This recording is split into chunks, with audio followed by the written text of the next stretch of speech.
ang lakas. Pasumbingay ni nga punto ay gibasi nga edad. Maigo ang maigo kay kini realidad. Gipaagi lang sa kanta aron ni mapaabot. Kay sukat pa ni sa una o karon nagkasamot. Pasumbingay ni nga punto ay gibasi nga edad. Maigo ang maigo kay kini realidad. Gipaagi lang sa kanta aron ni mapaabot. Kay sukat pa ni sa una o karon nagkasamot. Pila ka tuig naman tawon, murag wa may kausaban. Ng pagdaagan sa panahon, murag wala ray kalahian. Ang sa una ug karon maurag yapong sitwasyon. Mga kadaot sa palibot na puno sa tentasyon. Mga sungayan nga mga murag labaw pang satanas. Mga tawong dautan.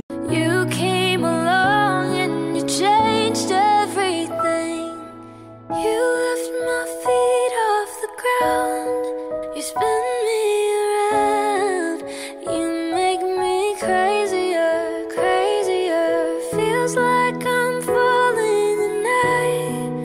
Lost in your eyes. You make me crazier, crazier.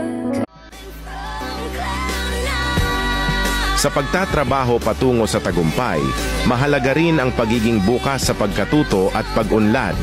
Huwag mong takasan ang mga hamon, kundi harapin ito ng may tapang at may lakas ng loob. Ang tagumpay ay maaaring magdala ng iba't ibang kahulugan para sa bawat isa. Subalit ang pangunahing susi ay ang sipag, dedikasyon at positibong pananaw.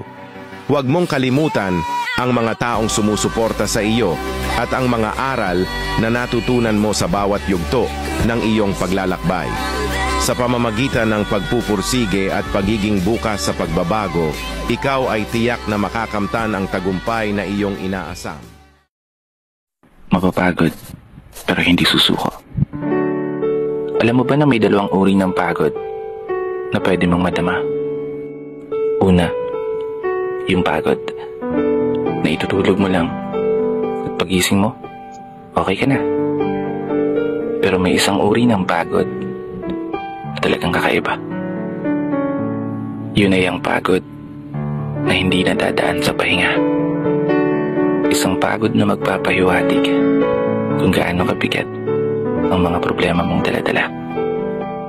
Pagod na magpapanginig ng mga luha sa mata. Pagod na magdidikta sa'yo para sabihin ayaw mo na. Mapapatanong ka na lang talaga, saan nga ba ang direksyon ng aking mga paa?